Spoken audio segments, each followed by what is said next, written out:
आवाज news, true voice.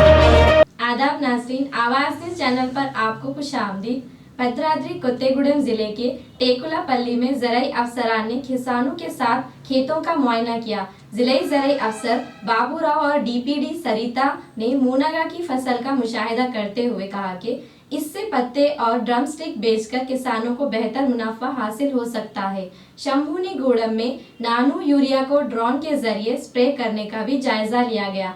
अफसरान ने बताया कि ड्रोन के जरिए 1 एकड़ पर सिर्फ 300 रुपये में खाद या अद्वियात छिड़की जा सकती है, जिससे मजदूरी के अखराजात कम हो गए। इस मौके पर MAO अन्नापूर्णा, AEO श्रावणी, रमेश और मुकामी किसान शरीक हुए।